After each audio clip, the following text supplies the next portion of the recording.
The candles flickered across the pristine white tablecloth, casting unsteady shadows that matched my unsettled heart. Silverware gleamed under the dim lighting of Stellato, the kind of upscale Italian restaurant where the menu had no prices, and the waitstaff moved like ghosts, silent, efficient, and practically invisible. Just like me. I smoothed the wrinkles of my black dress, the only decent one I owned, and tried to ignore the pitying glances from the hostess who had seated me 15 minutes ago. Table for one. 3 simple words that had felt like a confession of failure when I'd spoken them. "Would you care for another glass of wine while you wait, miss?" The waiter appeared at my elbow, his voice professionally neutral. But I caught the underlying assumption. Nobody was coming. "No, thank you." My voice emerged steadier than I felt. "Just the check, please." This dinner was a mistake, a desperate attempt to celebrate my 27th birthday alone, rather than in my cramped studio apartment with its leaky faucet and temperamental heating. The splurge had already cost me half my weekly budget. Single motherhood didn't leave room for luxuries like $12 glasses of house wine. As the waiter disappeared, I fumbled for my phone, pretending to check messages that wouldn't be there.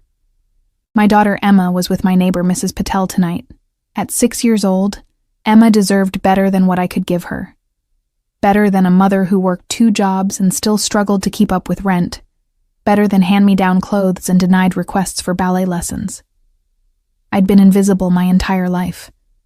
To my foster parents who collected checks, to the teachers who never noticed my straight A's. To Emma's father who disappeared the moment I told him I was pregnant. Now, in a restaurant filled with couples and business dinners, I was invisible again. That's when I felt it. A shift in the atmosphere, like the air before a storm. The restaurant's ambient chatter dropped by several decibels. Through the restaurant's front windows, I watched 3 black SUVs pull up to the curb, sleek and menacing. Men in dark suits emerged first, scanning the area with practiced efficiency, before one opened the rear door of the middle vehicle. He stepped out like he owned not just the car or the restaurant, but the very ground beneath his feet. Even at a distance, power emanated from him. Tall and broad-shouldered in a tailored charcoal suit that probably cost more than 6 months of my rent. Dark hair styled impeccably. Shadow of stubble precisely maintained along a jaw that looked carved from granite. He moved with lethal grace, like a predator who never needed to rush because nothing ever escaped him. I couldn't look away. No one could. The restaurant fell almost silent as he entered, flanked by 2 men who might have been twins in their matching suits and vigilant expressions. The maitre d' practically sprinted to greet him, bowing slightly with a deference I'd never witnessed in real life. "Mr. Castellano, what an honor. Your usual table is ready." Castellano. The name registered faintly in my memory. Something from the local news, perhaps. Some wealthy businessman or politician I couldn't quite place. I forced my attention back to my half-eaten meal, trying to become invisible for entirely different reasons now. Men like him lived in a different universe from women like me. I didn't belong here, in his orbit, and drawing attention from powerful men never ended well for women struggling to make ends meet. I signaled the waiter again, suddenly desperate to leave, but he was nowhere to be found. The entire staff seemed magnetically pulled toward the restaurant's new arrival. I reached for my purse to extract cash and flee, when I felt rather than saw someone approach my table. "The lady will be joining me tonight." The voice was deep, accented slightly with Italian undercurrents, and brooked absolutely no argument. I froze, my hand still in my purse, and looked up slowly. Up close, he was even more intimidating. Dark eyes the color of espresso regarded me with an intensity that made my skin prickle with awareness. There was nothing friendly in his expression, just cool assessment and something else I couldn't name that made my heart hammer against my ribs. "I'm sorry?" The words came out as barely more than a whisper. The corner of his mouth lifted in something too predatory to be called a smile. I said. He lowered his voice and leaned closer, the scent of expensive cologne and something darker, dangerous, invading my senses. "Tonight, you're my wife." Before I could process what was happening, he slid into the chair across from me and nodded to one of his men. Instantly, the waiter who had been ignoring me materialized at our table, looking simultaneously terrified and eager to please. "Mr. Castellano, we're honored." "A bottle of the 1982 Brunello," he interrupted without looking at the waiter. His eyes remained fixed on me, dissecting, calculating. And we'll need privacy. The waiter vanished, and the restaurant's other patrons seemed to deliberately avert their gazes, suddenly finding their meals fascinating. I clutched my napkin under the table, my knuckles turning white. "I think there's been a mistake," I managed, my voice barely audible. "I don't know you." "Alessandra Castellano," he said, extending a hand across the table. "Though you may call me Sandro. And no, cara mia, there's no mistake." His hand remained extended between us, adorned with a single platinum ring on his right hand. The heavy signet ring bore some sort of family crest, a lion perhaps, though I couldn't make out the details. "I should go," I whispered, glancing around desperately for an escape route, but his men had positioned themselves strategically near the exits. "My daughter is with Mrs. Patel in apartment 3C until 9 o'clock. She's watching cartoons and eating pizza with pepperoni, no mushrooms." His expression never changed as he delivered this information that no stranger should know. "You have time." I slid down my spine. "How do you—" "I make it my business to know things, Kara." He withdrew his hand when I didn't take it. But somehow the gesture felt like he was granting me temporary reprieve rather than accepting rejection. "Your name is Olivia Reed, 27 as of today, single mother to Emma, age 6. You work at Meridian Insurance during the day, and waitress at the Blue Orchid 3 nights a week. Your rent is due on the 1st, you're 3 months behind on your student loans, and Emma needs dental work you can't afford." Each fact landed like a physical blow. I felt stripped bare, exposed in a way that went beyond the physical. "Are you threatening me?" For the first time, something like genuine amusement flickered in his eyes. "If I were threatening you, Tesoro, you wouldn't need to ask." The wine arrived, presented with reverent hands by the sommelier. Sandro never took his eyes off me as the ritual of opening and pouring commenced. When we were alone again, he lifted his glass. "To new beginnings," he said, his voice a low command. I didn't reach for my glass. "What do you want from me?" "For now, I want you to drink your wine, eat your dinner, and pretend we're celebrating our anniversary." His gaze flicked briefly to the restaurant entrance. "The man who just walked in, don't look, believes I'm a happily married man. It's in both our interests that he continues to believe this." Against my better judgment, curiosity sparked. "Why?" "Because, Olivia Reed," he said my name like he was tasting it. "The difference between us leaving this restaurant alive or dead tonight may depend on how convincingly you can play the role of my beloved wife." The threat should have terrified me into fleeing. But something in his tone, the flat certainty, devoid of drama or exaggeration, made my blood run cold in a different way. He wasn't threatening me. He was stating a fact. "I can't." "You can, and you will." He reached across the table, capturing my hand in his. His skin was warm, his grip gentle but unbreakable. "Smile at me like you love me, cara mia. Our lives depend on it." Something in his eyes, a flicker of something almost like vulnerability, made me hesitate. Then his thumb stroked across my knuckles in a gesture so intimate, it sent heat racing up my arm, and I found myself smiling automatically, my body responding to his touch before my mind could catch up. "There she is," he murmured, satisfaction evident in his tone. "My beautiful wife." "This is insane," I whispered through my smile, trying to keep my expression loving while panic clawed at my throat. "I don't even know your full name. Alessandro Vittorio Castellano." His thumb continued its hypnotic movement across my skin. "Head of the Castellano family. And for tonight, your husband of 3 years." The Castellano family. Suddenly, fragments of news headlines connected in my mind. Suspected organized crime. Racketeering allegations that never stuck. Whispers of businesses that mysteriously changed hands after refusing protection. My smile faltered. "You're—" "Careful, Tesoro." His grip tightened infinitesimally. "Some words once spoken can't be taken back." I swallowed hard. "You're a businessman," I amended, the lie tasting bitter on my tongue. His smile was sharp enough to cut. "Very good." A man approached our table then, expensively dressed but with none of Sandro's refined elegance. There was something coarse about him, from his too loud laugh to his overly familiar slap on Sandro's shoulder. "Castellano, "Holding out on me, you sly dog." The man's gaze raked over me with naked appreciation that made my skin crawl. "Never mentioned a wife before." Sandro's expression remained pleasant, but something deadly flickered in his eyes. "Mr. Rossi, I don't recall inviting you to my table." "Come now, we're practically partners." Rossi pulled up a chair uninvited, his knee brushing mine under the table. I flinched involuntarily. "Aren't you going to introduce me to the lovely signora?" Before I could respond, Sandro's hand captured mine again, his thumb stroking possessively over the bare ring finger that suddenly felt conspicuously empty. "My wife values her privacy," Sandro said smoothly. "As do I." "Can't she speak for herself?" Rossi leered at me. "What's your name, beautiful?" I felt Sandro tense beside me, the predator ready to strike. In that moment, instinct took over, not self-preservation, but the strange urge to protect this dangerous man from whatever was about to happen. "Alessandra," I said, letting my voice drop into a husky register as I leaned against Sandro's arm. "But only my husband calls me that."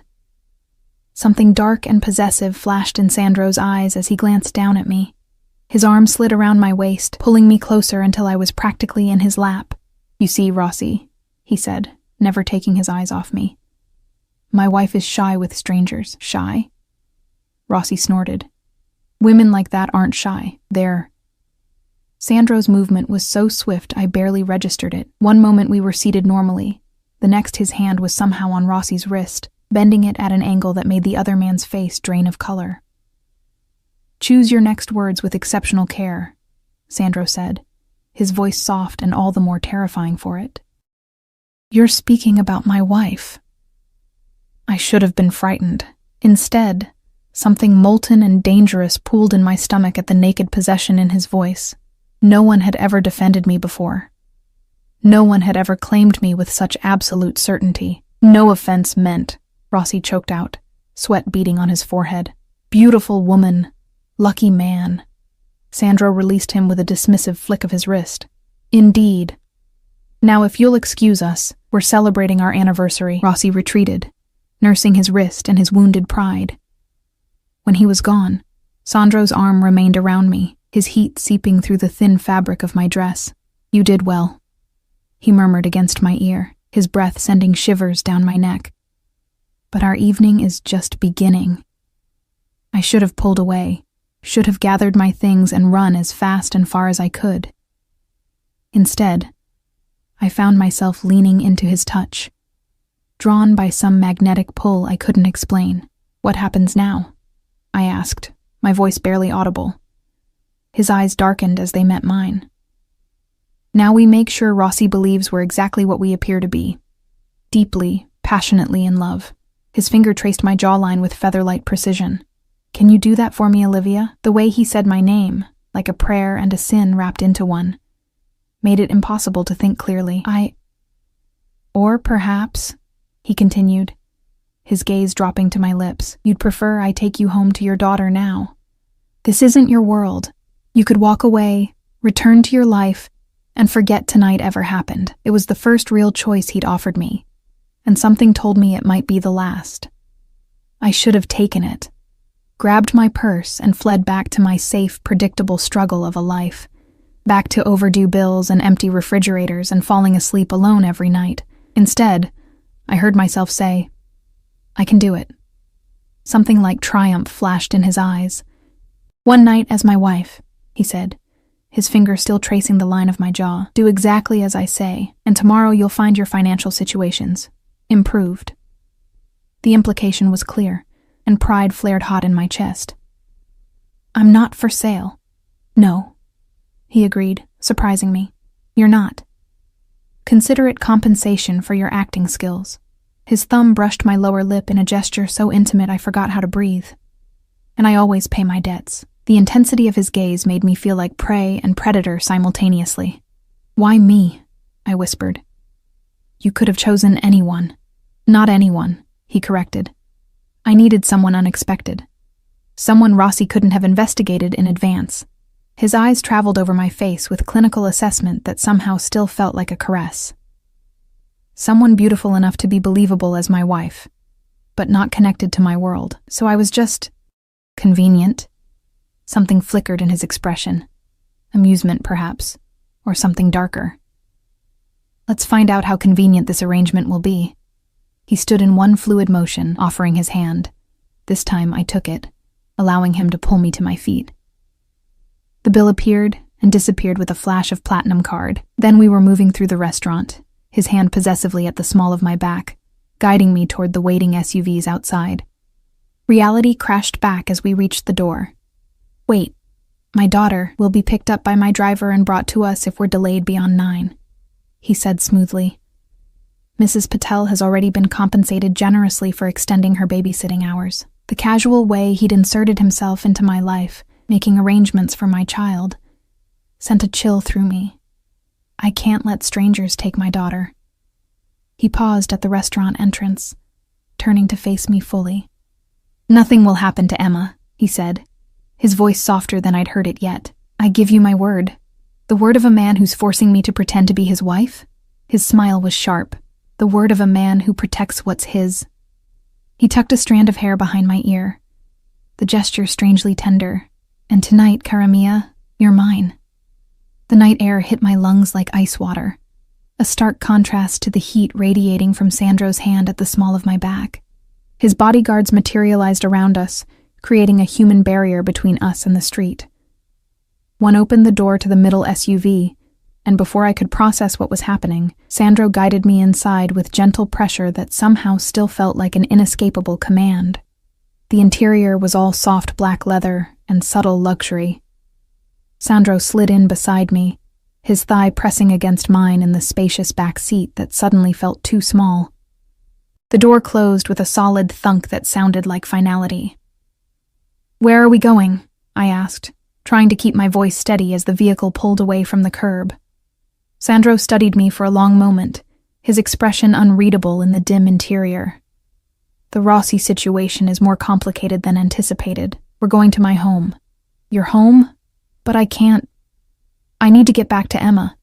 "As I said, arrangements have been made." His tone left no room for argument, yet something in his eyes softened as he registered my panic. "Your daughter will be brought to us if necessary, or returned to your apartment if we conclude our business quickly." Our business.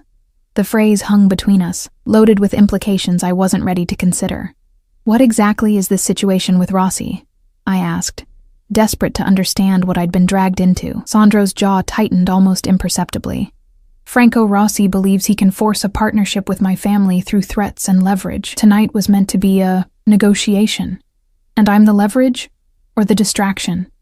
His lips curved in that not-quite smile that made my stomach flip. "You're the complication he wasn't expecting. Rossi has been investigating my personal life for weeks, looking for pressure points. He believes discovering my secret wife gives him an advantage." "Does it?" I asked, suddenly aware of how little I knew about the dangerous game I was playing.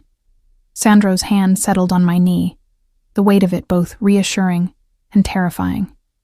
"On the contrary, Kara. You've given me the advantage." The city lights slid past the tinted windows as we drove deeper into the wealthy lakefront district I'd only seen in magazine spreads. Eventually, we turned onto a private drive flanked by tall iron gates that opened silently at our approach. The house, mansion really, appeared through the darkness, a sprawling modern structure of glass and stone perched on the lake's edge. More security personnel patrolled the grounds, barely visible in the strategic landscape lighting that illuminated the manicured gardens.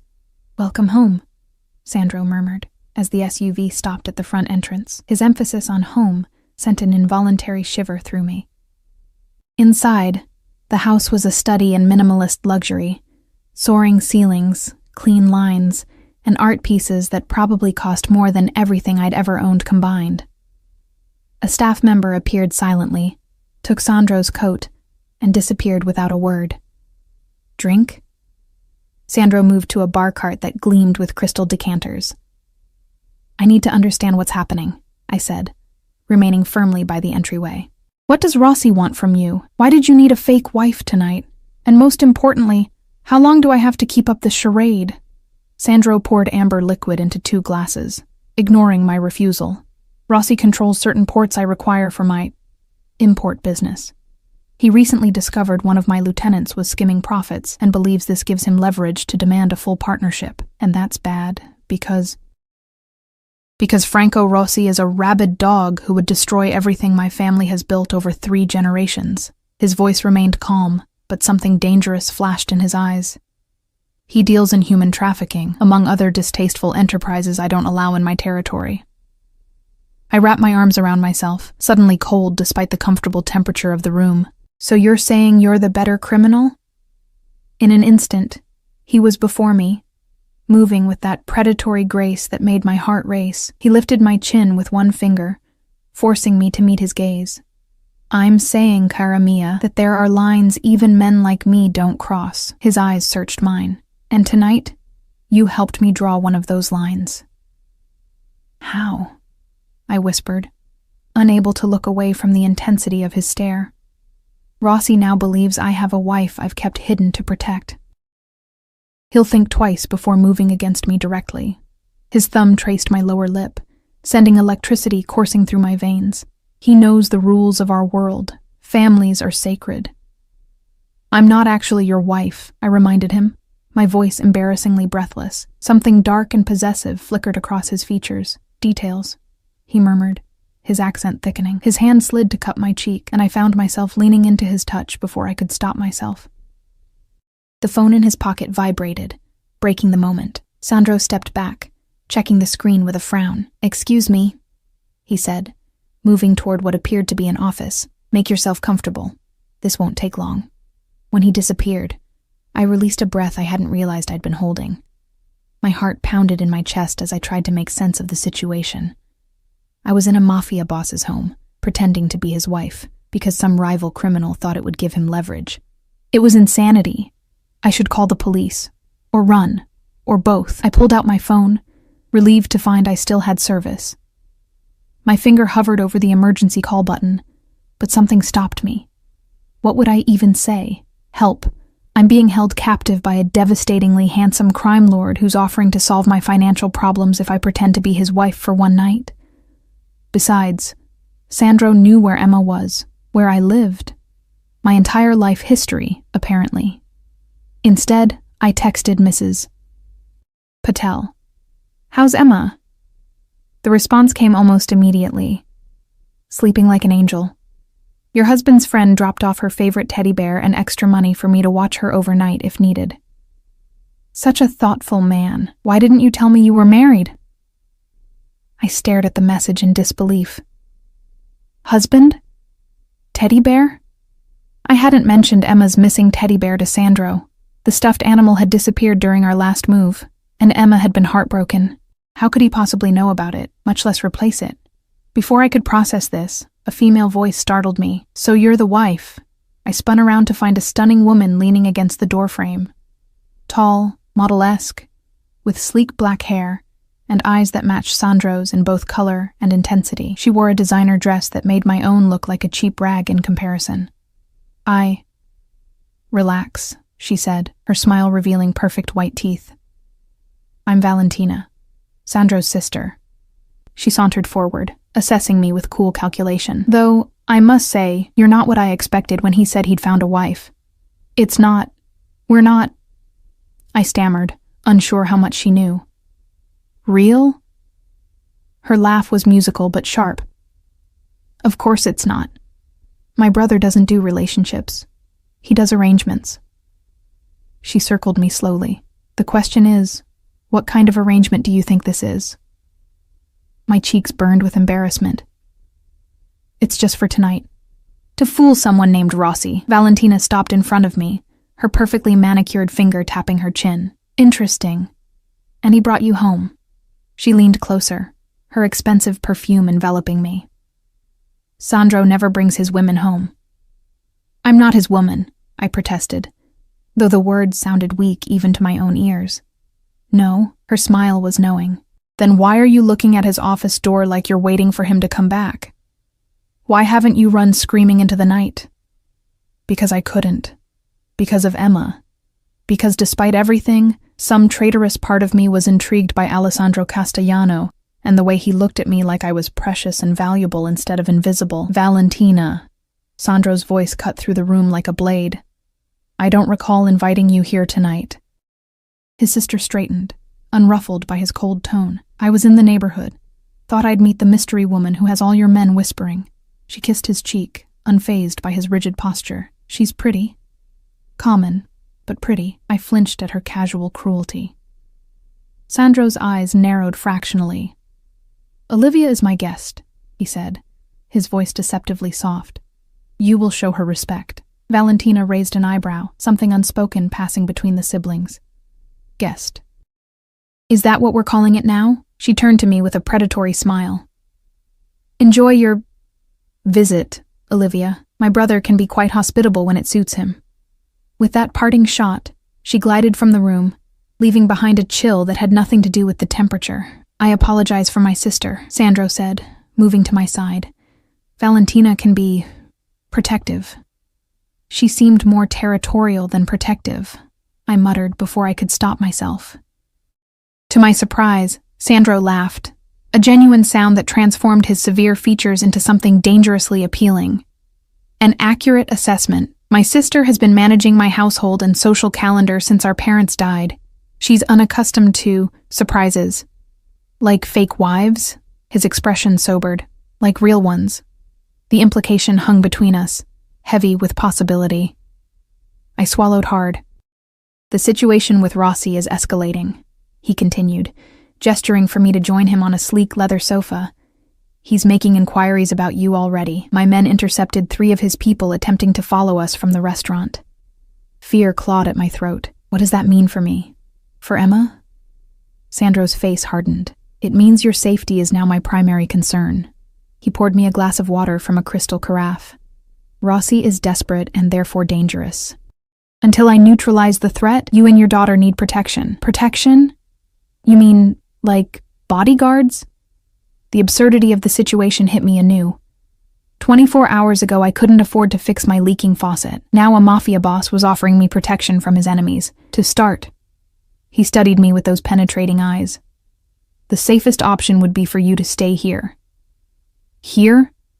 I practically choked on the water. "I can't just move in with you. I have a job. Emma has school. All of which can be arranged." He spoke as if relocating a single mother, and her child was no more complicated than ordering dinner. "Your position at Meridian Insurance is tenuous at best, since the department downsizing announcement last week. As for Emma's education, there are excellent private schools nearby." Once again, I was stunned by the depth of his knowledge about my life. "How do you know all this?" Something unreadable flickered across his face. "Your application for emergency assistance with the children's dental clinic 3 weeks ago. You listed your employment concerns." "You saw my application? How?" "I own the foundation that funds the clinic," he said simply, as if it were the most natural thing in the world. Your file crossed my desk. The implications spun through my mind like a kaleidoscope. "So, that night at the restaurant, you knew who I was before you sat down?" His expression remained impassive, but something like discomfort flashed in his eyes. "Yes." "You planned this whole thing?" Anger flared hot and bright in my chest. "Used me as some kind of prop in your mafia power play?" "Not entirely." His jaw tightened. Rossi's appearance was unexpected. "But yes, I had intended to approach you." "Why?" The word came out sharper than I intended. "What could you possibly want from me?" Sandro stood in one fluid motion and crossed to the floor-to-ceiling windows overlooking the dark lake. For a long moment he was silent, his broad shoulders taut beneath his tailored jacket. "Your file contained a photograph," he finally said, his voice lower, rougher. "When I saw it, I recognized you immediately." "Recognized me? That's impossible. We've never met." He turned, his expression inscrutable. "Not you, precisely, but your resemblance to someone I once knew is remarkable." I slid down my spine. "Who?" "My wife," he said simply. "My real wife, Sophia." The room seemed to tilt slightly. "You're actually married?" A muscle ticked in his jaw. "I was. She died 6 years ago." The timeline hit me with stunning clarity. 6 years ago, when Emma was born. When I was struggling through pregnancy alone, this man was losing his wife. "I'm sorry," I said automatically. then frowned. But that doesn't explain why you'd want me to pretend the anniversary of her death was last week. He cut in, his voice controlled but with an undercurrent of something raw. Rossi somehow learned of this and has been watching me, waiting for signs of weakness. Appearing with a new wife, especially one who bears such a striking resemblance to Sophia, sends a message that I've moved on, that I'm not vulnerable. So I'm just a body double? A ghost stand-in? The thought was both chilling and oddly disappointing. Sandro moved toward me with that predatory grace, stopping close enough that I had to tilt my head back to maintain eye contact.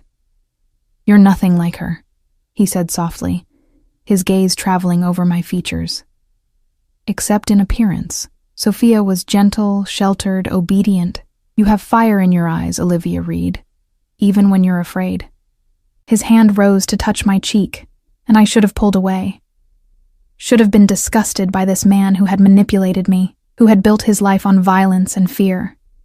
Instead, I remained frozen, caught in the intensity of his gaze. "What happens now?" I whispered.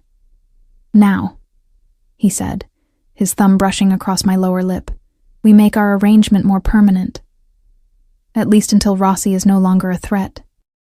"Define permanent," I said, fighting to keep my voice steady despite his intoxicating proximity. "You and Emma move here, under my protection. You maintain the appearance of being my wife in public. In return, I ensure your financial security, your daughter's education, and your safety. And in private?" The question escaped before I could stop it. Something dangerous flickered in his eyes. "In private, cara mia, we negotiate our own terms." My pulse raced traitorously. This is insane. "I don't know you. You're a criminal. And yet you haven't run." His observation hung between us, undeniable. "You haven't called the police. You're still here, considering my offer." He was right, and that terrified me more than anything else. What kind of mother was I, even contemplating an arrangement with a man like him? "Emma is all that matters to me," I said, my voice firmer now. "I won't expose her to danger or whatever business you're involved in." "Emma would want for nothing," he countered. "She would be protected, educated, cared for as if she were my own blood. My home has a separate wing where you both would live. Your own space, your own rules." "Until when? What's the endgame here, Sandro?" He stepped back slightly, giving me room to breathe. "Until Rossi is no longer a concern. 3 months, perhaps 4. And then what? We just go back to our old lives like none of this happened?" Something unreadable passed across his features. "If that's what you wish." Before I could respond, his phone vibrated again. This time his expression darkened as he read the message. "What is it?" I asked, alarmed by the sudden tension radiating from him. "Rossi's men," he said tersely. "They've been watching your apartment building." Fear clawed at my throat. "Emma is safe," he assured me. "My people intercepted them before they got near your floor, but this changes things." "How?" His expression was grim. "They know where you live, who you are. Rossi now believes you're my weakness, which makes you and Emma targets." He ran a hand through his immaculate hair, the first sign of genuine distress I'd seen from him. "I've already dispatched men to collect her and Mrs. Patel. They'll be brought here immediately." "Without my permission?" Anger flared, hot and sudden. "You can't just take my daughter. Would you prefer I left her there for Rossi's men to find?" His voice was sharp, but there was genuine concern beneath the harshness. "This isn't a game, Olivia. These men don't hesitate to use children as leverage." The reality of the situation crashed over me like a wave. In the span of a few hours, my quiet, struggling life had been shattered. Now my daughter was in danger because of a man I'd just met, because I looked like his dead wife, and he'd decided to use me in some criminal chess match. "This is your fault," I whispered, tears pricking at my eyes. "You dragged us into this." Something like guilt flashed across his face before his expression hardened again. "Yes," he admitted, "and now I'm going to fix it, but I need your cooperation. Do I have a choice?" The question wasn't entirely rhetorical. Sandro studied me for a long moment. "There's always a choice, Cara, but some are better than others." A buzzing sound interrupted us. Sandro checked a security panel on the wall. They're here. My heart leapt into my throat as I followed him to the entrance hall. The doors opened to reveal one of Sandro's men carrying a sleeping Emma, her small form bundled in her favorite unicorn blanket. Mrs. Patel followed, looking surprisingly unperturbed for a woman who had just been whisked away by Mafia henchmen in the middle of the night. "Olivia, dear," she exclaimed when she saw me, "your husband's men were so polite. And this house, it's like a palace." I stood frozen, unable to correct her misconception as Emma stirred in the bodyguard's arms. Her eyes fluttered open, confusion clouding her features until she saw me. "Mommy?" Her small voice broke something inside me. I rushed forward, taking her from the man's arms and holding her close, breathing in her familiar scent of baby shampoo and strawberry toothpaste. "It's okay, baby," I murmured into her hair. "Mommy's here." "Where are we?" she asked, rubbing her eyes as she looked around the grand entryway. Before I could answer, Sandro stepped forward, his entire demeanor transforming as he addressed my daughter. Gone was the dangerous predator, replaced by a gentle presence that still somehow commanded attention. "Hello, Emma," he said, his voice warm in a way I hadn't heard before. "My name is Sandro. You and your mother are going to be staying at my house for a little while." Emma studied him with the unfiltered curiosity only children possess. "Is this a castle?" Sandro's lips curved into a genuine smile that transformed his severe features. "Not quite. But there is a swimming pool and a room full of books and toys that I think you might enjoy." Emma's eyes widened. "A pool inside? And a garden maze outside," he added, as if offering a child a private playground was the most natural thing in the world. "Perhaps tomorrow you can explore it, if your mother agrees." Emma turned to me, excitement replacing her confusion. "Can we stay, Mommy? Please?" Over her head, Sandro's eyes met mine. Dark, intense, victorious. He knew he'd won. With a few simple words, he'd captivated my daughter just as effectively as he'd ensnared me. "Yes, sweetheart," I heard myself say, the words sealing my fate. "We're going to stay for a while." The morning light spilled through floor-to-ceiling windows, illuminating a bedroom larger than my entire apartment. I blinked awake in a disoriented haze, my fingers clutching unfamiliar silk sheets. For one bewildering moment, I couldn't remember where I was. Then it all came rushing back. Sandro, Rossi, the forced charade, the midnight evacuation of my daughter. I bolted upright, panic seizing my chest. "Emma? Your daughter is having breakfast in the garden pavilion," a feminine voice answered. "Mr. Castellano thought you might appreciate some rest." A petite woman stood by the doorway, her posture impeccable. In her pressed uniform, she looked like something out of a period drama about wealthy estates. "Who are you?" I asked, clutching the sheets closer. "Isabel, ma'am. I've been assigned as your personal assistant during your stay." Her expression remained professionally neutral, betraying nothing about what she might know of my unusual arrangement with her employer. "Where are my clothes?" I glanced down at the silk nightgown I definitely hadn't been wearing when I finally collapsed into bed after settling Emma into the adjoining room. "Your belongings are being collected from your apartment as we speak," Isabel replied, moving to open a massive walk-in closet. "In the meantime, Mr. Castellano had these delivered this morning." I slid from the bed and followed her, stopping short at the doorway.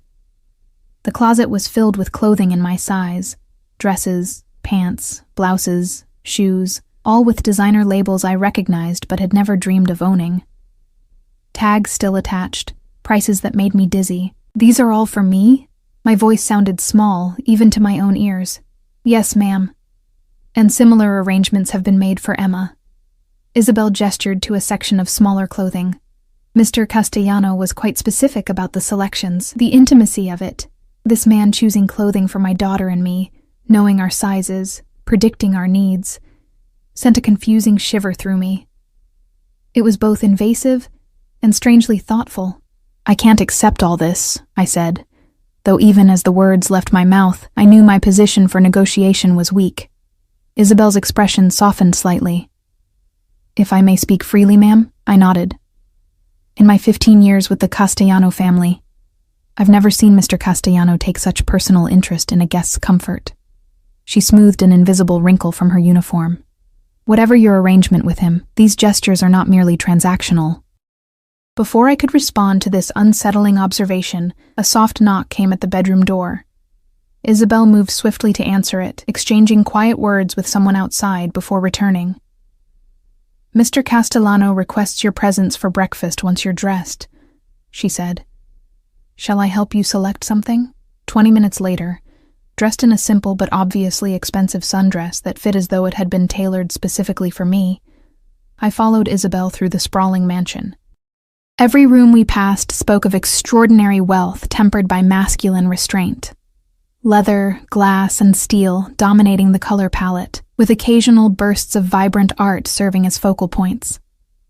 We stepped onto a stone terrace overlooking Lake Michigan, its waters glittering in the morning sunlight.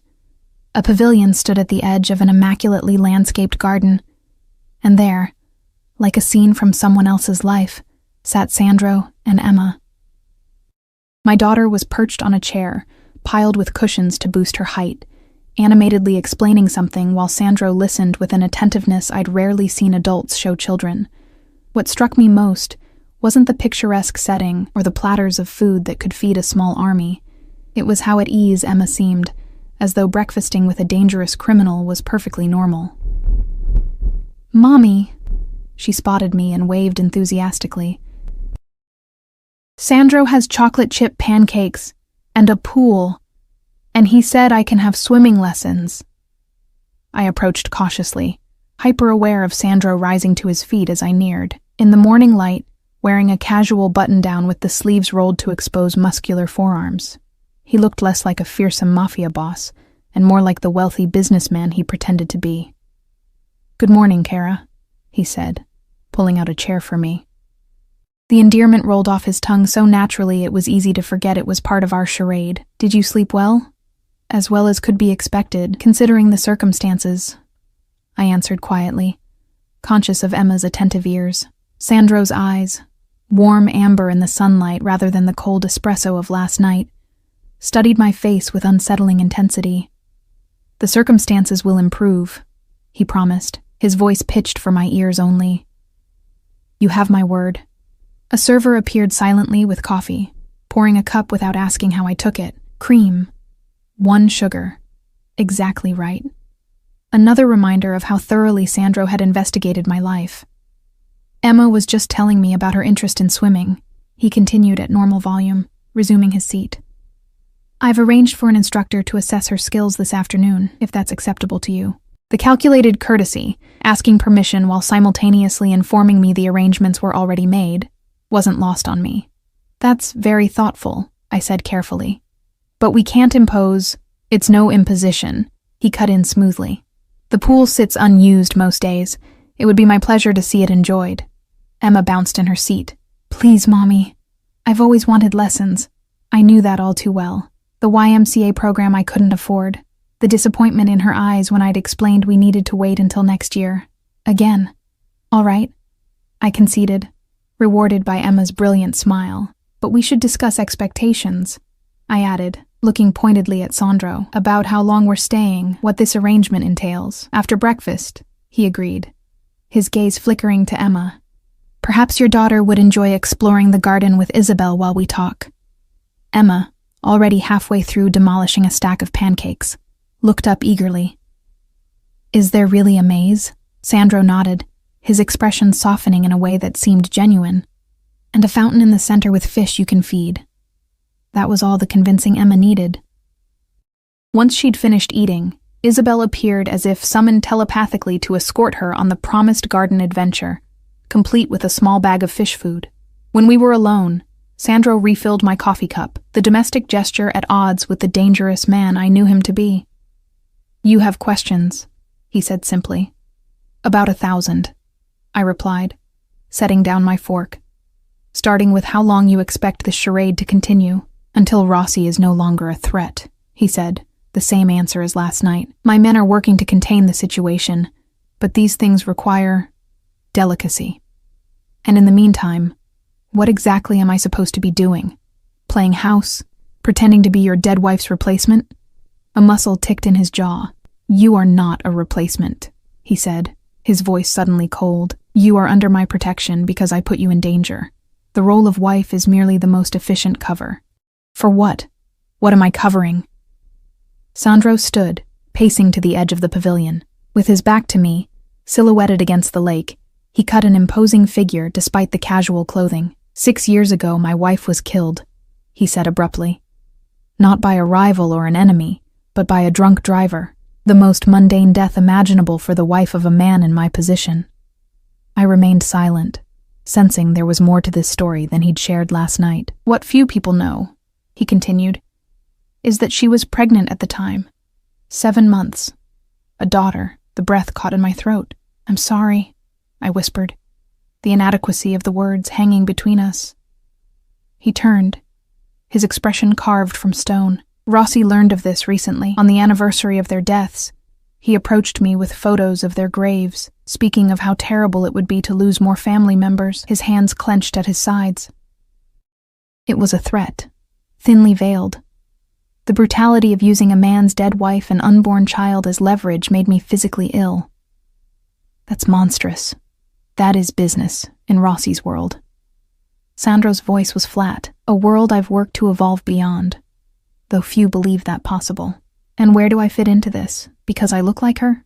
He moved back to the table, his movements fluid despite the tension radiating from him. Initially, yes. Your resemblance to Sophia provided an opportunity to show Rossi I had moved on, that his knowledge of my past gave him no power over me. He sat, closer than before. But now that he's seen you, identified you, the situation has evolved. Into what, exactly? Sandro's gaze was penetrating, assessing. Into something more complex. Rossi believes you're important to me. That makes you both a target and an asset. An asset, I repeated flatly. That's what I am to you? Something flickered across his features. Frustration, perhaps, or something more complicated. What you are to me, he said carefully, is not so easily defined. Before I could push for clarification, his phone buzzed. He checked it with a slight frown before returning his attention to me. My security team has finished sweeping your apartment, he said. Most of your belongings are being packed and brought here. However, they discovered surveillance equipment installed in your living room and bedroom. Horror crawled up my spine. Cameras? In my home? Where my daughter lives. Audio only, he said, though this did little to quell my revulsion. Installed within the last 24 hours, according to my tech expert. Rossi's work, undoubtedly. Nausea rolled through me as I imagined strangers listening to my private conversations with Emma, to our bedtime stories and morning routines. How did they get in?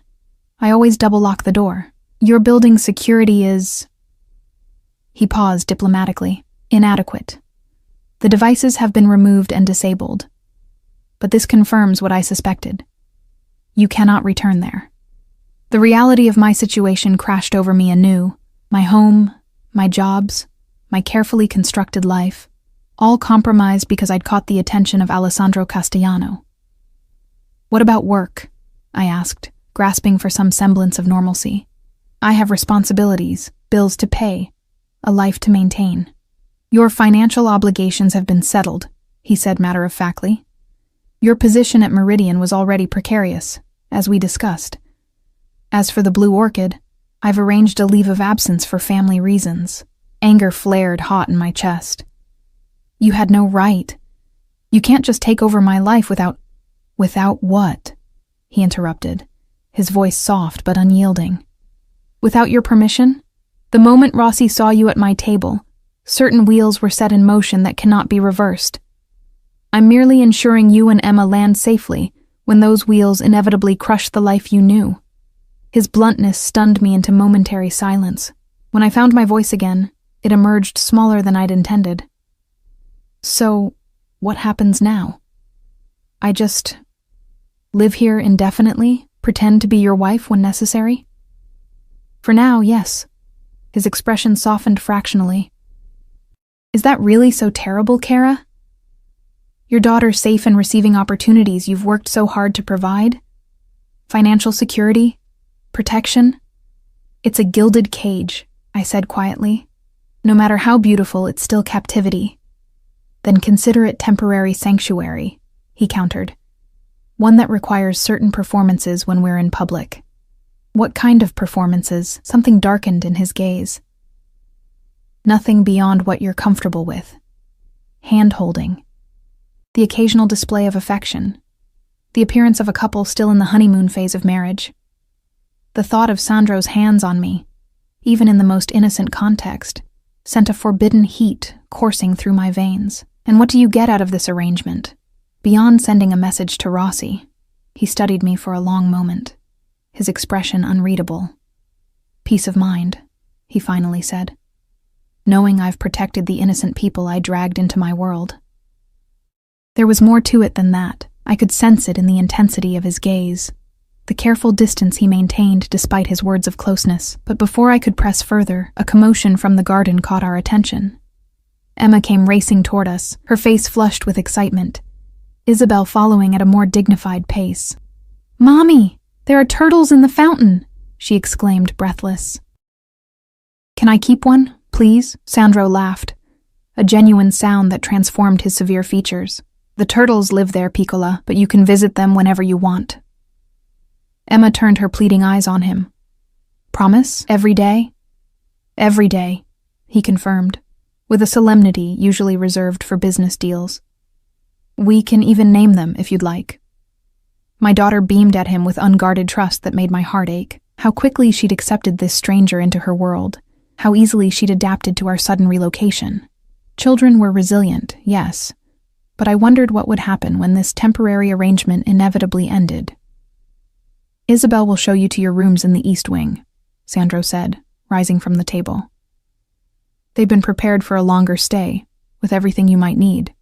If anything is missing, you need only ask." "The East Wing?" I questioned. "Where will you be?" Something like amusement flickered in his eyes. "The master suite is in the West Wing. We may be playing at marriage, Kara, but I would not presume to share your space." He paused, then added with deliberate emphasis, "Unless invited." Heat rushed to my cheeks at the implication. "That won't be necessary." His smile was knowing, almost predatory. "As you wish." For the next 3 days, Sandro maintained a respectful distance. I glimpsed him occasionally, in his office on video calls, in the garden on his phone, once in the library reading something in what looked like Italian. But he seemed determined to give Emma and me space to adjust, to explore our new temporary home without his looming presence. Emma, predictably, was in heaven. Between swimming lessons with a former Olympic athlete, just a friend, Sandro had explained casually, as if everyone had gold medalists in their social circle. The garden maze, the media room with every Disney movie ever made, and Isabel's seemingly unlimited patience for 6-year-old questions. My daughter had never been happier. I, meanwhile, felt increasingly unsettled, not by fear or discomfort. The opposite, in fact.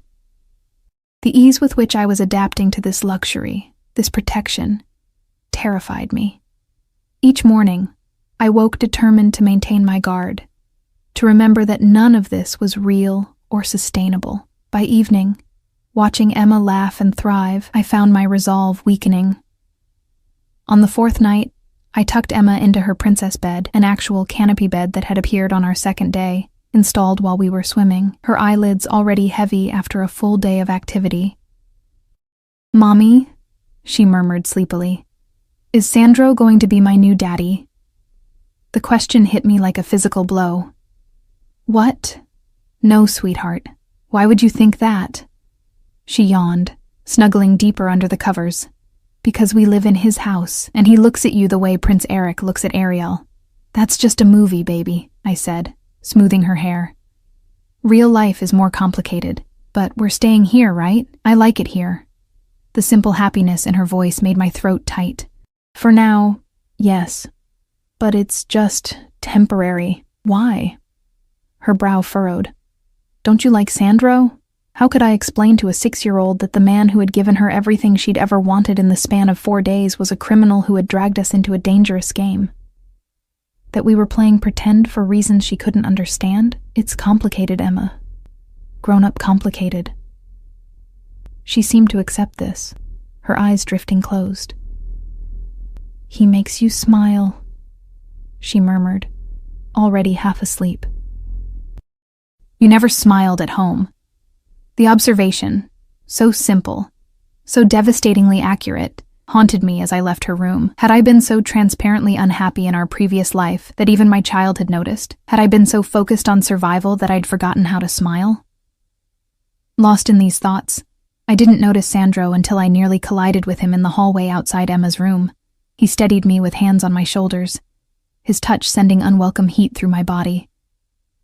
"Forgive me," he said, releasing me immediately when he felt me tense. "I was coming to say goodnight to Emma." The domesticity of the statement struck me. "You do that?" "When invited," he replied, something guarded in his expression. "She asked me earlier if I would check for monsters under her bed. Apparently, I have a reputation for being particularly effective against closet-dwelling creatures." I couldn't help but smile at the image of this dangerous man on his knees, peering under a little girl's bed for imaginary monsters. "She's already asleep."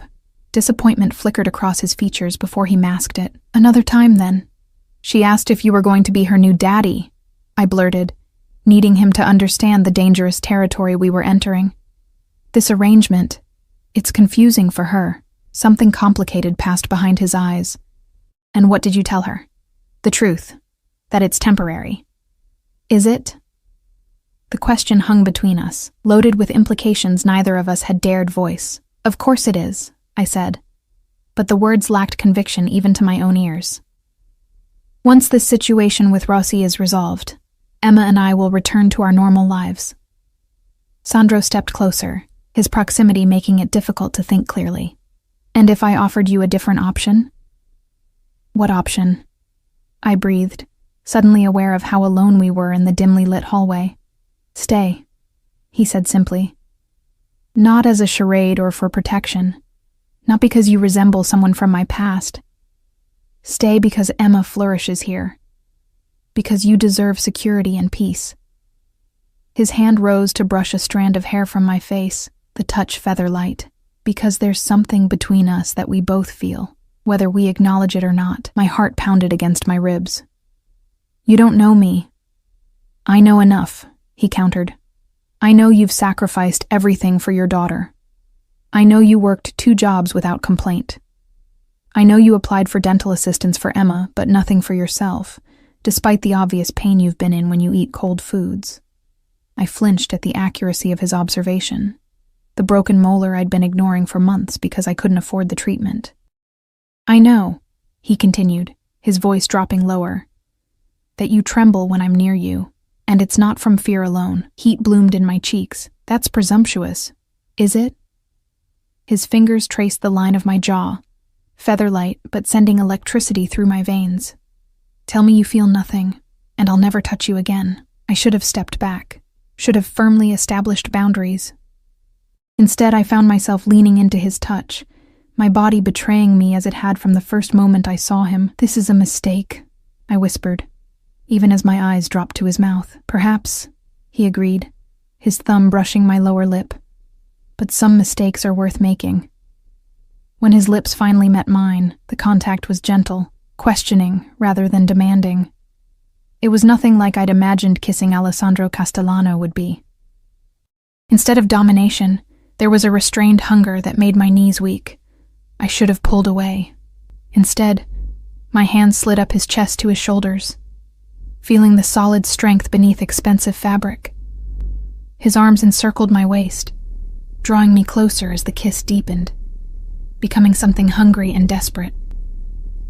When we finally broke apart, both breathing heavily, reality crashed back like a cold wave. I stepped back, my fingers rising to my lips as though I could erase what had just happened. "I can't do this," I said, my voice unsteady. "You're not... This isn't... real?" he finished, his eyes darker than I'd ever seen them. "That felt very real to me, cara mia." "You're a criminal," I reminded him, though the accusation sounded weak even to my own ears. "Your world is dangerous. Temporary protection is one thing, but anything more would put Emma at risk." Something like pain flashed across his features. "You think I would allow harm to come to her? To either of you?" "Intentions aren't guarantees," I countered. "You yourself said Rossi targeted me because he thought I was important to you. Imagine if I actually was." Sandro's jaw tightened. So you would deny what's between us because of what I am? Because of what your life would mean for my daughter, I corrected. She deserves stability, safety. And you think you can provide that in your apartment with broken locks and neighbors who deal drugs? His voice sharpened with frustration. You think your minimum wage jobs and constant struggle is safer than what I offer? The harsh truth of his words stung. At least there. I'm in control of our lives. Are you? His laugh was without humor. Control is an illusion for people like you, Olivia. One medical emergency, one lost job, one eviction notice away from disaster. Here, with me, you would never know that fear again. At what cost? I demanded. My autonomy? My independence? Sandro stepped closer, his expression intense. I'm not asking you to surrender those things. I'm offering you a choice. Continue fighting a battle you can't win alone, or accept that sometimes strength means allowing yourself to be supported. His words echoed in my mind as I lay awake that night, staring at the ornate ceiling of my borrowed bedroom. Sometimes strength means allowing yourself to be supported. Part of me wanted to dismiss it as manipulation. A powerful man using honeyed words to get what he wanted, but there had been raw honesty in his eyes. A vulnerability at odds with the dangerous persona he presented to the world. And then there was that kiss. The memory of it burned through me. Impossible to ignore. I'd been kissed before, of course. Fumbling teenage experiences. Emma's father with his performative passion that never quite reached his eyes. A handful of forgettable dates in the years since. Nothing had prepared me for the consuming heat of Sandro's mouth on mine. The controlled power in his touch that promised both tenderness and possession. I turned restlessly, punching my pillow into submission. This attraction was inconvenient at best, dangerous at worst. I had Emma to think about, her safety, her future, her emotional well-being. Getting involved with Sandro would only complicate an already impossible situation. Yet Emma's words haunted me too. You never smiled at home. Had I been so worn down by constant struggle that I'd forgotten joy? Had my determination to provide for my daughter robbed us both of happiness in the process? Sleep finally claimed me in the early hours. My dreams filled with Sandro's dark eyes and gentle hands. Morning brought no clarity, only a resolve to maintain boundaries I'd already allowed to crumble. I braced myself for awkwardness at breakfast, but Sandro was nowhere to be found. Mr. Castellano had early business in the city, Isabel informed me as she poured my coffee. He asked me to tell you he'll return this evening and hopes you and Emma will join him for dinner. The reprieve should have been welcome, but I felt an inexplicable disappointment. I busied myself with Emma, who was eagerly anticipating her third swimming lesson. Watching her splash confidently under her instructor's guidance, I marveled at how quickly she'd adapted to our new circumstances. Children were resilient, yes. But I worried about what would happen when this interlude inevitably ended. How could I take her back to our cramped apartment after she'd experienced all this? How could I explain that the man she was growing attached to, the man who checked for monsters and named turtles with her, wouldn't be part of our lives anymore?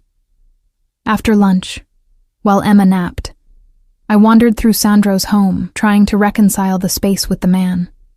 The library revealed shelves of classic literature, alongside business texts and historical biographies, many in Italian. In a smaller sitting room, I discovered photographs, Sandro with an older couple who shared his eyes, a younger Sandro with a grinning Valentina, both in graduation robes, no photographs of Sophia, no evidence of the wife whose resemblance to me had started this whole charade.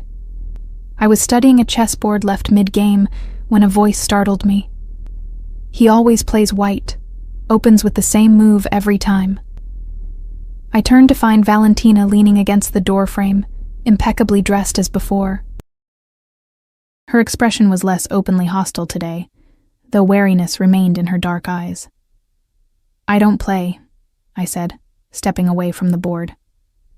She entered the room with languid grace, circling the chessboard like a predator. You've managed to establish quite a presence in my brother's home rather quickly. Not by choice, I reminded her. This arrangement was Sandro's idea. Ah, yes. The convenient charade, her perfectly manicured finger traced the carved marble of a knight. Except Sandro doesn't do anything without multiple purposes. A wife who looks like Sophia might fool Rossi. But there's more to it. My pulse quickened. What do you mean? Valentina studied me with eyes so similar to her brother's, it was unsettling. My brother hasn't allowed a woman to spend the night in this house since Sophia died. Not one. And suddenly, you and your daughter are installed in the East Wing with wardrobes full of designer clothes and staff at your disposal. For protection. He has secure properties across the city for protection, she cut in. Penthouses with better security than the Federal Reserve. Yet he brings you here, to our family home. The implication hung between us, too significant to ignore. I don't understand what you're suggesting. Valentina moved closer, her gaze clinical as it swept over me. I'm suggesting, Olivia Reed, that you be very careful. My brother is not a man who forms attachments easily. But when he does, she shook her head slightly, he doesn't let go. Ever. A chill ran down my spine. Is that a threat? A warning, she corrected. From someone who knows him better than anyone. Whatever game you think you're playing, I'm not playing any game, I interrupted, anger flaring. Your brother dragged me and my daughter into his dangerous world without my consent. I'm just trying to keep Emma safe until this situation is resolved. Something in Valentina's expression shifted, softened fractionally. Your daughter. The one thing I didn't anticipate, she sighed, suddenly looking more human than the calculating predator I'd first encountered. He was going to be a father. Did he tell you that? I nodded, remembering Sandro's revelation about his pregnant wife. A daughter. Valentina continued, her voice uncharacteristically gentle. They'd already named her Allegra, Joy. Her gaze drifted to the window, toward the garden where Emma had been playing earlier. When we lost them both, something in Sandro broke. The brother I knew disappeared, replaced by someone colder, more calculating. I'm sorry, I said softly, meaning it despite my wariness of this woman. So am I. Her focus returned to me, sharp and assessing, but for the first time in 6 years, I've seen glimpses of the old Sandro, when he watches your daughter, when he speaks of you. Uneasiness twisted in my stomach. I can't be a replacement for what he lost. No, she agreed, surprising me. And if that's all you were, I would have already ensured your departure. The threat was delivered so casually it took me a moment to register. But I suspect you're something else entirely to him. What? A second chance. Valentina stepped back, her moment of vulnerability disappearing behind her polished facade. The question is whether you're worthy of it. Before I could respond, her phone chimed.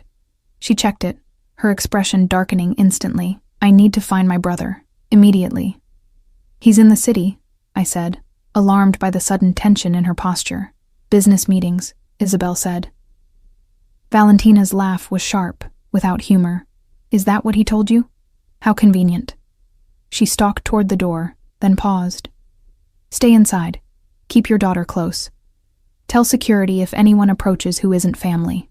What's happening? Fear clawed at my throat. Is it Rossi? Always, she confirmed grimly. But this time, my idiot brother has gone to meet him alone. Her gaze pinned me.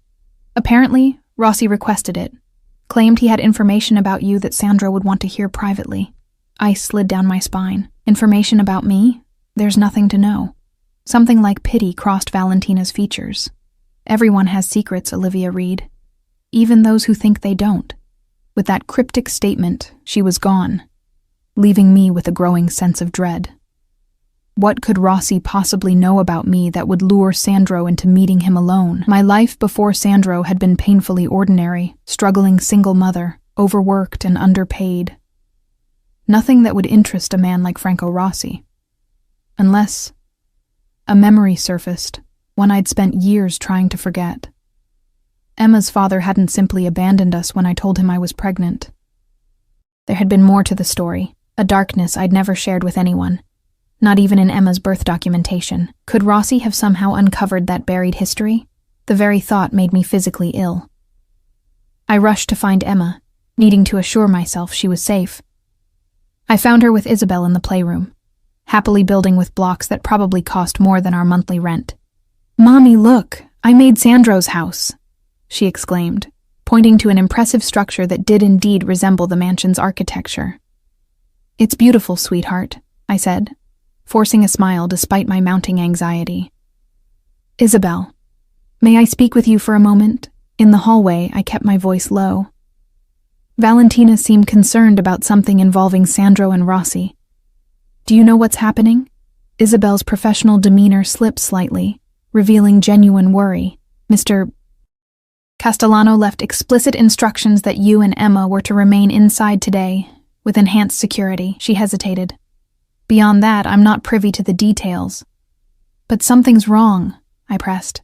"I need to know if Emma's in danger." "The security team has locked down the property," she assured me. "No one enters without Mr. Castellano's direct authorization. You're as safe here as anywhere in the city." It wasn't entirely reassuring, but I had little choice but to accept it. I returned to Emma, trying to maintain a calm facade while my mind raced with scenarios, each worse than the last. Hours crawled by with excruciating slowness. I checked my phone compulsively, though I had no messages from Sandro. Why would I?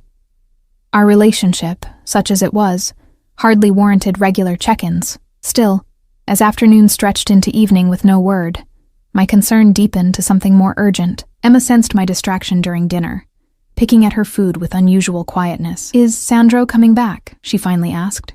"Of course he is, sweetheart. This is his home." "But you're worried," she said, her perception sometimes startling for a 6-year-old. "I can tell." I forced a reassuring smile. "Grown-ups worry about silly things sometimes. Nothing for you to be concerned about." After putting Emma to bed, I paced my room like a caged animal. The mansion suddenly felt too large, too empty, the silence oppressive. Against my better judgment, I found myself drawn to Sandro's study. The one room Isabel had indicated was strictly private. The door was unlocked. I hesitated on the threshold, knowing I was crossing a line but unable to stop myself. Inside, the space was exactly what I would have expected. Masculine, elegant, dominated by a massive desk of dark wood. Bookcases lined one wall, a bar cart occupied another. The third wall held something unexpected. A massive corkboard covered with papers, photographs, and red string connecting various elements. I moved closer, breath catching as I recognized Franco Rossi's face in several photos. Documents in Italian covered portions of the board, along with what appeared to be shipping manifests and financial records. At the center was something that made my blood run cold. A photograph of me, taken outside my apartment building months ago, judging by my winter coat. Next to it, a school picture of Emma I recognized from last year. He'd been watching us long before our encounter at the restaurant. Trembling, I stepped back, knocking into the desk. Papers scattered to the floor, and as I bent to collect them, a familiar name jumped out at me. Jason Miller, Emma's father. My hands shook as I gathered the documents, scanning their contents with growing horror. Police reports, financial transactions, a mugshot, and most damning of all, a paternity test dated just 3 days ago, confirming Jason as Emma's biological father. Sandro had known, perhaps not initially, but he'd discovered the connection between Emma's father and Rossi's organization. Jason hadn't just abandoned us, he'd been working for Rossi all along. The low-level dealer I'd briefly dated had apparently risen through the ranks to become one of Rossi's lieutenants. And now Sandro had gone to meet with them, armed with this knowledge. Finding anything interesting, I whirled around to find Valentina in the doorway, her expression unreadable. "How long has Sandro known about Emma's father?" I demanded, too distraught for pretense. "Since yesterday," she answered, entering the room with measured steps. "One of our informants recognized your photo, made the connection to Miller. And Sandro went to confront them, alone?" Panic clawed at my throat. "That's suicide. My brother rarely acts without calculation," Valentina said, though concern shadowed her eyes. "But where you're concerned, his judgment has been compromised." "We have to help him," I insisted, moving toward the door. "Call your men, your security. Whatever criminal empire resources you have." Valentina's laugh stopped me. "You think I haven't tried?" Sandro deliberately circumvented his security detail. "None of our usual properties are in use. He's gone dark intentionally." She studied me with new interest. Your concern seems genuine. Of course it's genuine. He's in danger because of me, because of my connection to— I couldn't bring myself to say it— to Emma's father. A connection you never disclosed, she noted, her tone sharpening. Even when you knew Rossi was targeting you specifically. Shame and defiance warred within me. I didn't know Jason worked for Rossi. He was just a dealer when I knew him, small time. When I got pregnant, he disappeared. I never saw him again. Yet you recognized his name on those documents, she pressed. You knew something was wrong with him, beyond simple abandonment. I sank into Sandro's desk chair, the fight draining out of me. The night I told him I was pregnant, I found drugs in his apartment, not marijuana or party pills. Serious weight, packaged for distribution. When I confronted him, I swallowed hard. The memory still painful. He got violent. Said I was never to tell anyone about what I'd seen, or he'd make sure I regretted it. Valentina's expression softened fractionally. And you never reported this? To who? The police who never came when I called about break-ins at my apartment?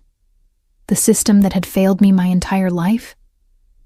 I shook my head bitterly. I changed my phone number, moved apartments, cut all ties with anyone who knew him. I was just grateful he never came looking for us. Until now, Valentina said quietly. Rossi must have connected the dots somehow. And Sandro walked right into it. Fear constricted my chest. We have to find him. Before Valentina could respond, her phone rang. She answered immediately, her posture stiffening as she listened. Where? She demanded. Condition? Another pause. Lock it down. No one in or out. We're on our way. She ended the call, already moving toward the door. They found him. Hospital on the north side, private entrance. He's alive, but that's all I know. I was on my feet instantly. I'm coming with you. Your daughter will be safe with Isabel, I said firmly. I'm not asking permission, Valentina. Something like respect flickered in her eyes. Perhaps I underestimated you, Olivia Reed. She gestured toward the door. The car leaves in 3 minutes. Don't make me wait. The drive to the hospital passed in tense silence, the city lights blurring outside the window as Valentina's driver pushed well beyond legal speed limits. My mind raced with terrible possibilities. Sandro broken, bleeding, dying because of my past, because of a connection I should have disclosed. The hospital's private entrance was guarded by men I recognized from Sandro's security team. They nodded to Valentina with deference, their expressions grim. A white-coated doctor met us in a pristine corridor, speaking rapid Italian that I couldn't follow. Valentina's face remained impassive, but I caught the slight tremor in her clasped hands. How bad? I asked when the doctor finished his report. 3 broken ribs, punctured lung, concussion, multiple lacerations, she translated clinically, though her voice wavered slightly. He was conscious when they found him, which is promising. Can I see him? Valentina studied me for a long moment. Why? What is he to you, really?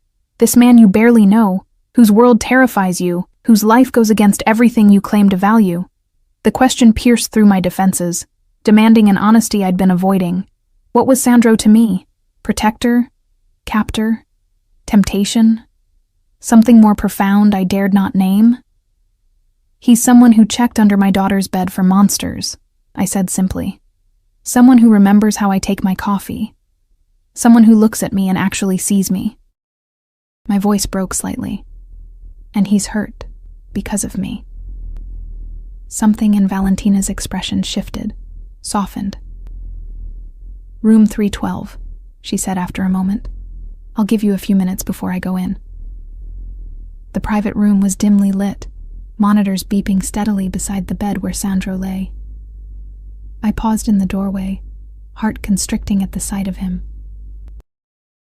His imposing presence was diminished by the hospital setting, his olive skin pale against white sheets, dark bruises blooming along one side of his face. Bandages wrapped his torso, visible above the blanket pulled to his waist. I approached quietly, not wanting to wake him if he was sleeping. His eyes opened at my footsteps, however, still sharp and alert despite the pain medication I was certain coursed through his system. Olivia. My name emerged as little more than a whisper from his split lip. You idiot, I said, tears threatening despite my best efforts. What were you thinking? Going alone? A ghost of his usual smile curved his mouth. Not the bedside manner I was hoping for, Kara. I sank into the chair beside his bed, fighting the urge to touch him, to reassure myself he was really alive. Valentina told me what happened, about Emma's father. Sandro's expression darkened. Miller works for Rossi, has for years, specializes in particular kinds of enforcement. The euphemism wasn't lost on me. Enforcer meant violence, brutality. The man I'd once thought I loved, the father of my child, was a professional thug for a monster like Rossi.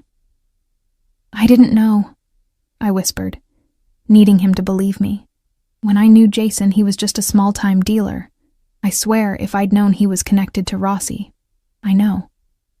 Sandro's hand moved across the blanket, finding mine.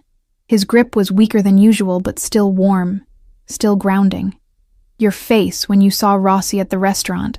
That wasn't recognition. You had no idea. Relief flooded me at his trust. So simple and complete. What happened today? Why did you go alone?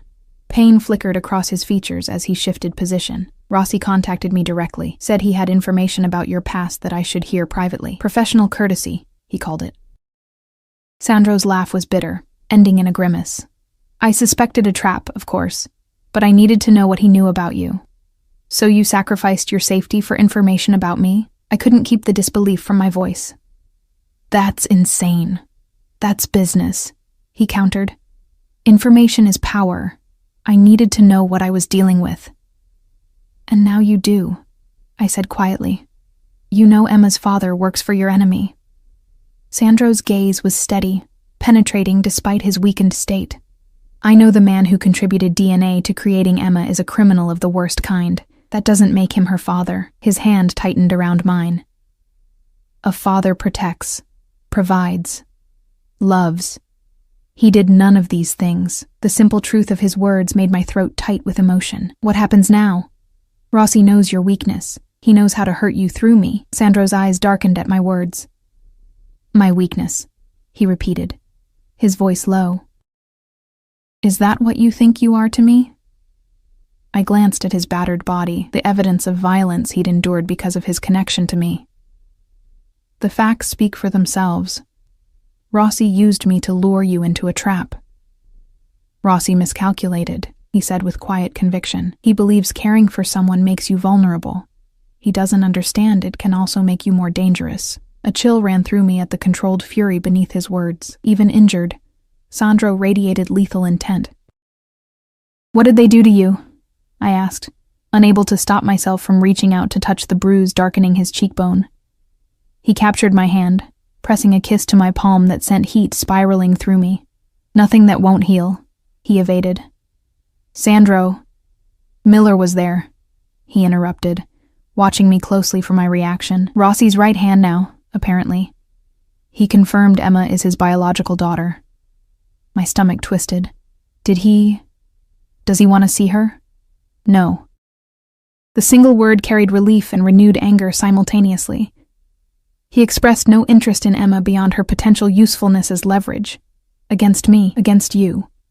His jaw tightened visibly. He will never come near her. I give you my word. The fierce protection in his voice made my heart ache. Thank you. Sandro shifted, wincing slightly as he sat straighter. You should return to the house. Emma will worry if she wakes and you're not there. I'm not leaving you, I said firmly, surprising myself with the vehemence in my tone. Something softened in his gaze. Stubborn woman, he murmured. But the fondness in his voice robbed the words of any criticism. The door opened before I could respond, revealing Valentina, along with two men I recognized from Sandro's security detail. The doctor says you can be moved to the house by morning, Valentina informed her brother, her clinical tone belied by the relief evident in her eyes.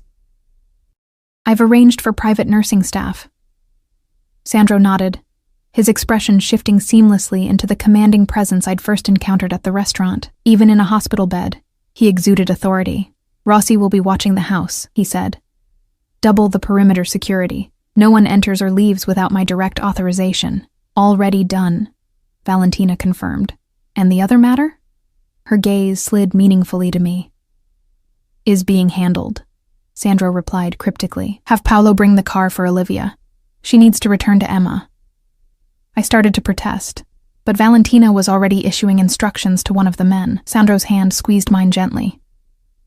Go to our daughter, he said quietly, the possessive pronoun sending a jolt through me. I'll be home tomorrow. Our daughter. The casual claim should have alarmed me. Instead, it felt strangely right, as though he'd been part of our lives far longer than the handful of days since our first meeting. Promise me you won't do anything reckless, I urged, reluctant to leave despite my concern for Emma. The ghost of a smile touched his lips. Define reckless. Sandro, I promise I will come home to you, he said, his tone serious now. Both of you. That's the only promise that matters. Valentina cleared her throat pointedly from the doorway. I rose reluctantly, my hand lingering in Sandro's until the last possible moment before I pulled away. Be safe, I whispered, pressing a gentle kiss to his forehead before I could question the impulse. His eyes darkened with an emotion too complex to name. Always. The drive back to Sandro's mansion, our temporary home, I reminded myself firmly, passed in a blur of city lights and jumbled thoughts. The revelation about Jason Miller, Emma's biological father, had shaken me more than I wanted to admit, not because I harbored any lingering feelings for him, but because his connection to Rossi created a danger I'd never anticipated. And then there was Sandro, wounded because of me, yet still radiating that unshakable strength. His promise to come home to us echoed in my mind, along with that casual claim, our daughter. As though Emma was already his in some way that transcended blood or legal documentation. Most unsettling of all was how right it had felt. How natural. As if the three of us had somehow formed a family unit in the space of less than a week. Isabel was waiting when I arrived, her usual composure slightly frayed around the edges. Emma's still sleeping, she assured me. I've been checking on her every half hour as instructed. Thank you, I said, genuinely grateful for her steadying presence. And Mr. Castellano, have you heard anything? Ms. Valentina called ahead. Medical staff are preparing the East Wing suite for his return tomorrow morning. She hesitated, then added, the security protocols have been enhanced. You'll notice more personnel on the grounds. I nodded, too exhausted to question the necessity. I think I'll just check on Emma and then try to get some sleep. My daughter was indeed sleeping peacefully, her stuffed unicorn clutched tightly against her chest, oblivious to the dangerous complications swirling around her.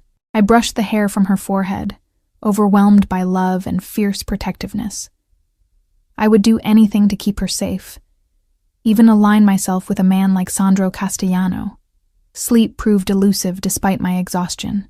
I tossed restlessly, my mind replaying fragments of conversation, searching for solutions to a situation that seemed increasingly impossible.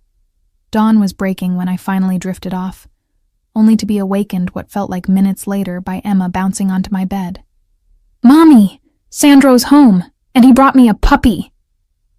I bolted upright, certain I'd misheard. A what? A puppy! Emma's face was alight with excitement. He's tiny and fluffy, and his name is Cosimo, and he's downstairs right now with Sandro. I scrambled out of bed, hastily pulling on a robe over my nightgown. Sweetheart, are you sure? Mr. Castellano was away. He wasn't supposed to be back until later. He's in the garden, she insisted, tugging at my hand. Come see. I followed her downstairs, bewildered and concerned. Sandro should still be in the hospital, recovering from serious injuries. Yet when we stepped onto the terrace, there he was, seated at the breakfast table as though nothing had happened, a tiny ball of white fluff cradled in one arm while he read something on his tablet. He looked up as we approached, and my breath caught at the transformation. Gone was the pale, battered man I'd left in the hospital bed.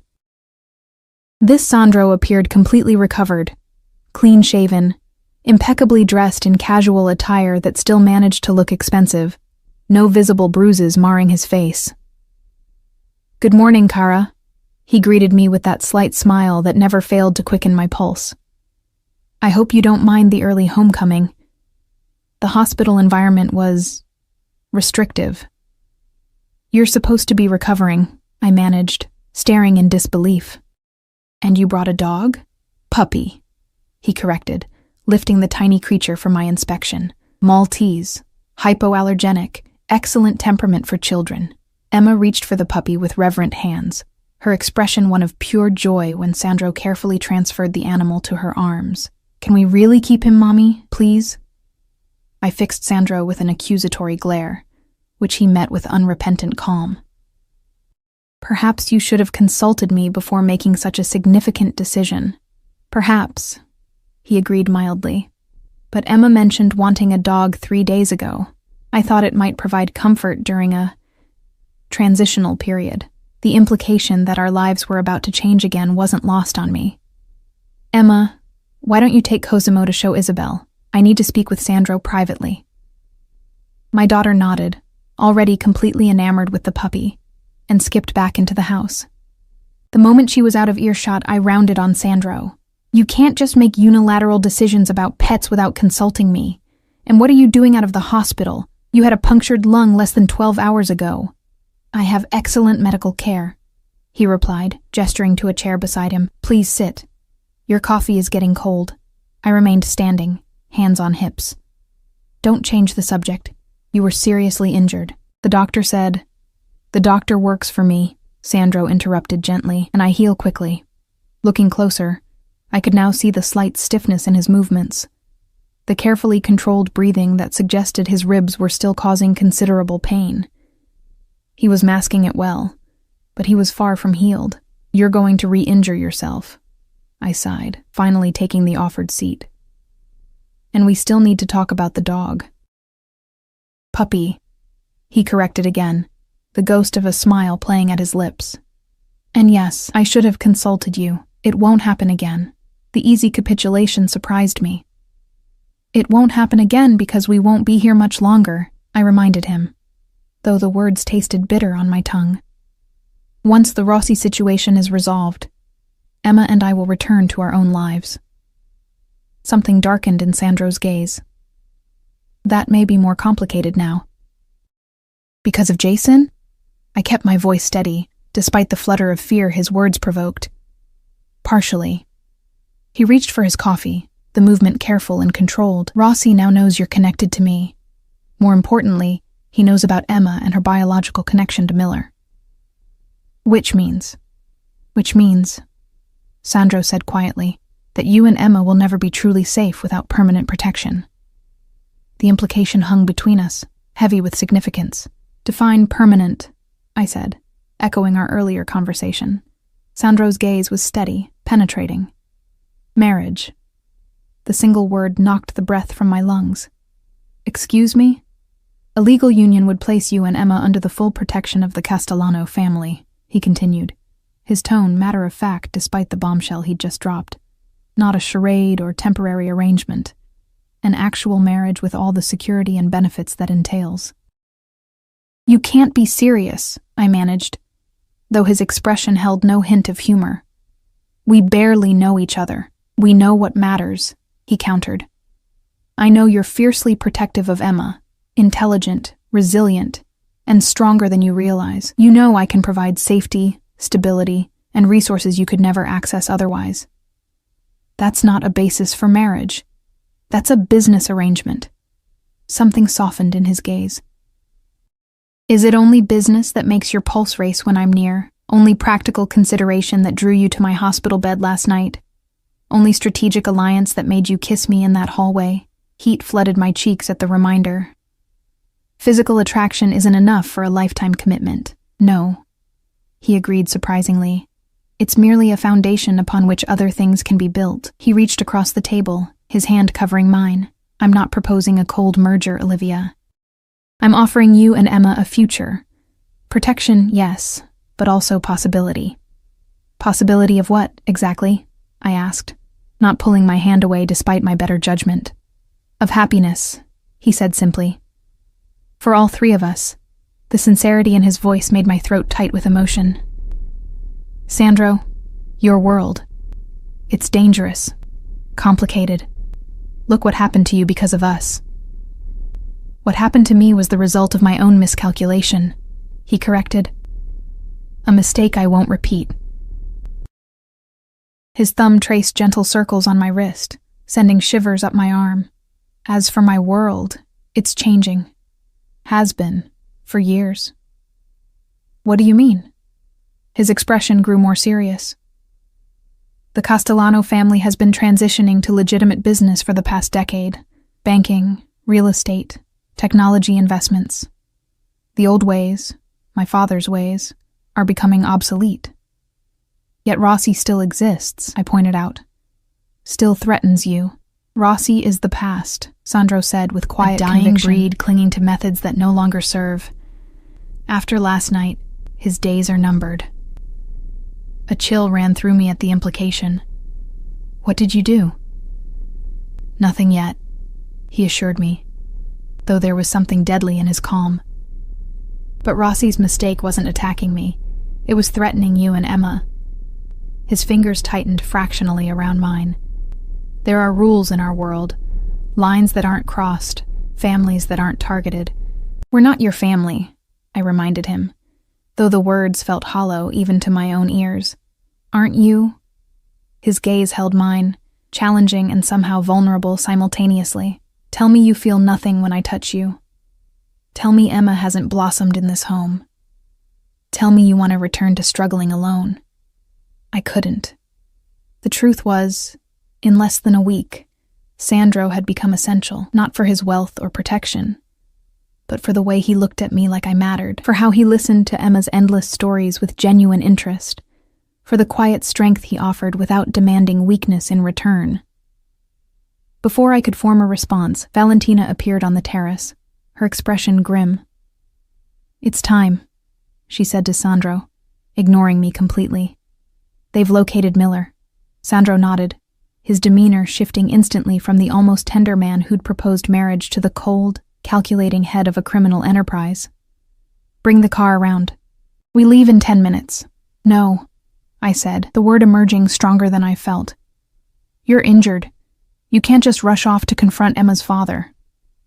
This isn't a confrontation, Sandro replied, his voice controlled, but with an undercurrent of steel. It's a negotiation. For what? His gaze met mine, unflinching. For your freedom. For Emma's future. He rose carefully, his movements betraying only the slightest hint of pain. I promised you resolution, Olivia. Today, I deliver it. By killing him? The words emerged as barely more than a whisper. By removing him as a threat, Sandro corrected. The method depends entirely on his cooperation. Fear and something darker twisted in my stomach. I'm coming with you. Absolutely not. His refusal was immediate, brooking no argument. Emma's biological father is about to disappear from her life permanently, I pressed. I need to be there. I need to understand what's happening. It's too dangerous. So is leaving me here to imagine the worst, I countered. If you want me to consider your proposal, your real proposal, then you need to show me who you really are, all of you, not just the parts you think I can handle. Valentina made a sound of disbelief. She's either very brave or very foolish, brother. Perhaps both, Sandro murmured, studying me with new consideration. Very well. But you will follow my instructions exactly. No questions, no hesitation. I nodded, suddenly uncertain if I'd made a terrible mistake. What about Emma? Isabel will watch her. The house is secure. His expression softened fractionally. She'll be safe with Cosimo until we return. 30 minutes later, I found myself in the back of a sleek SUV with Sandro, driving toward the industrial district near the lake. Valentina sat in the passenger seat while one of Sandro's security detail drove, the atmosphere in the vehicle tense with unspoken danger. Miller is being held at one of our warehouses, Sandro explained, his voice calm despite the gravity of the situation. He was attempting to flee the city after last night's encounter. Is he hurt? I asked, unsure why I even cared after what Jason had done. Not yet, Valentina answered coldly from the front seat. Sandro shot his sister a warning look before returning his attention to me. Miller has information we need about Rossi's operations. In exchange for that information, he'll be offered certain considerations. Like what? A new identity, relocation to another country, sufficient funds to start over. Sandro's expression remained neutral. In return, he relinquishes all parental rights to Emma and agrees never to contact either of you again. The clinical way he outlined the destruction of a man's life should have horrified me. Instead, I felt a surprising calm. And if he refuses, he won't, Sandro said with quiet certainty. The warehouse loomed ahead, an unremarkable building with no external signs of the drama unfolding inside. We were ushered through a side entrance by more of Sandro's men, their expressions grim, weapons visible beneath tailored jackets. Inside, the space had been converted into some sort of makeshift office. Leather chairs, a polished table, even a bar cart stocked with crystal decanters, all incongruous against the industrial backdrop. And there, seated in one of those chairs with hands bound before him, was Jason Miller. 6 years had changed him. The boyish good looks I'd once found charming had hardened into something cruel. His hair was expensively cut, his clothing designer labels, but his eyes were the same, calculating, selfish, devoid of empathy. Those eyes widened when he saw me. "Olivia? What the hell?" "Hello, Jason," I said, surprised by the steadiness of my own voice. "It's been a while." Sandro moved to my side, his hand resting possessively at the small of my back. The gesture wasn't lost on Jason, whose expression darkened with understanding. "So the rumors are true," he sneered. "Castellano's latest whore is my baby mama. Small world." Sandro moved so quickly I barely registered it. One moment beside me, the next looming over Jason with deadly intent. Speak of her with disrespect again, and this conversation ends permanently. The threat hung in the air, its meaning unmistakable. Jason paled slightly, swallowing whatever retort he'd been about to make. Mr. Miller was just about to explain his role in Rossi's recent activities, Valentina said smoothly, taking a seat across from him, specifically those involving the surveillance of your apartment. Jason's gaze darted between us, calculating his options. "I didn't know it was Olivia's place," he finally said. "Rossi gave me an address, told me to wire it. I sent guys to do the job. You expect me to believe you didn't recognize her name?" Sandro's voice was dangerously soft. "Reed isn't her real name," Jason countered, looking at me accusingly. "She changed it after she got pregnant. She was Olivia Martinez when I knew her." I flinched at the revelation of my original surname, one I'd abandoned years ago to make a fresh start, to escape not just Jason, but the foster system identity that had followed me for so long. "A reasonable precaution, given your violent tendencies," Sandro observed coolly, returning to my side. His hand found mine, squeezing gently in silent support. Jason's eyes narrowed at the gesture. "Playing happy families now? Does she know what you really are, Castellano? What you've done?" "She knows what matters," Sandro replied, echoing his earlier words to me. "Which is more than you ever bothered to learn about her." I stepped forward, needing to take control of this narrative. "Why did you never come looking for Emma? For us?" Jason had the grace to look momentarily uncomfortable. I was climbing the ranks. A kid would have been a liability. "And now?" I pressed. "Now that you know where we are, who she is?" His expression turned calculating. "Now? Now she's leverage. Rossi sees that. Your boyfriend here sees it too, or we wouldn't be having this conversation. She's your daughter," I said, disgust rising in my throat. "She's DNA," he corrected coldly. "Nothing more." I felt Sandro tense beside me, his control visibly straining. I squeezed his hand, a silent plea to let me handle this. "Then this should be simple," I said, matching Jason's clinical tone. "You sign away all parental rights. You leave the country and never contact us again. In exchange, you get a new life instead of whatever alternative Sandro is considering." Jason's laugh was bitter. "You think it's that easy? Rossi will hunt me down wherever I go. He doesn't allow deserters. Rossi will no longer be a concern," Sandro stated with such calm certainty that even Jason looked momentarily unnerved. "What does that mean?" "It means," Valentina interjected, that while we're having this charming reunion, our associates are dismantling Rossi's operation piece by piece, his warehouses, his distribution networks, his political connections, all being severed as we speak. Jason's face drained of color. That's impossible. Rossi has protection. Had protection, Sandro corrected. Amazing how quickly allegiances shift when certain financial irregularities come to light, when evidence of human trafficking reaches the right federal authorities. I stared at him, understanding dawning. You've been planning this. Since the night at the restaurant, he confirmed, his gaze never leaving Jason. Rossi's attack merely accelerated the timeline. Jason slumped in his chair, defeat evident in every line of his body. So that's it? I sign your papers and disappear? That's the offer, Sandro confirmed. It expires in 5 minutes. I watched as Jason's survival instinct warred with his pride. Finally, he nodded. I want 2 million. Cash. 1 million, Sandro countered. New identity, passage to Europe, and you never attempt to contact Olivia or Emma again. Any violation of these terms results in immediate consequences. Fine, Jason muttered. Get me the papers. Valentina produced documents with suspicious efficiency, as though this outcome had never been in doubt. As I watched Jason sign away his parental rights with the same careless disregard with which he'd abandoned us 6 years ago, a profound sense of closure washed over me. This chapter of my life, our lives, was ending. The question remaining was what would begin in its place. The drive back to Sandro's mansion passed mostly in silence, my mind processing everything that had happened. Jason would be escorted directly to a private airfield, his new identity already waiting, his old life effectively erased. Are you all right? Sandro asked quietly as we neared home, his hand covering mine on the seat between us. I'm not sure, I admitted. It feels final, like a door closing. And opening, he suggested gently.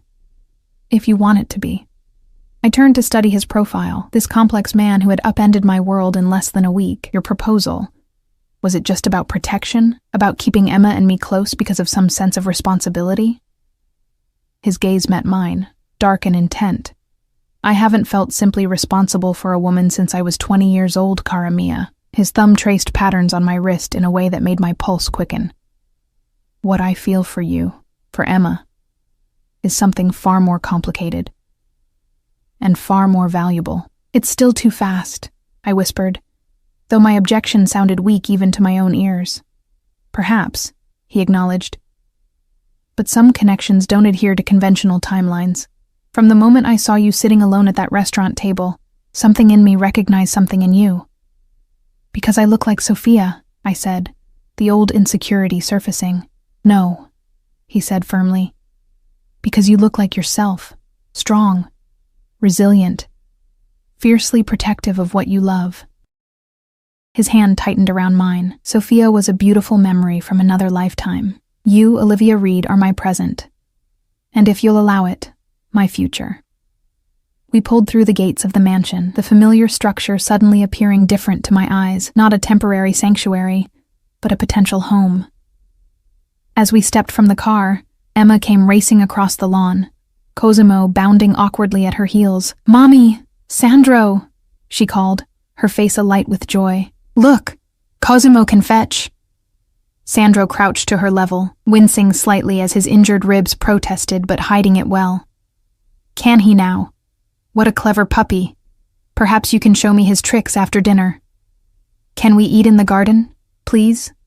With the fish fountain?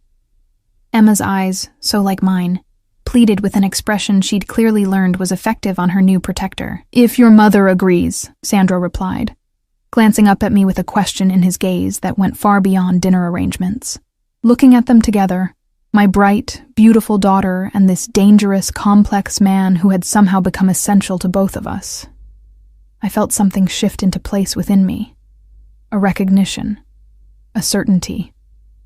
The garden sounds perfect, I said, my decision encompassing far more than our evening meal. I think we'd all like that very much. Sandro's smile, a real one that transformed his severe features into something breathtaking, told me he understood exactly what I was agreeing to. He rose, moving to my side with that fluid grace that still made my heart race. "Welcome home, cara mia," he murmured, his lips brushing my temple in a gesture that felt like a promise. "Welcome home."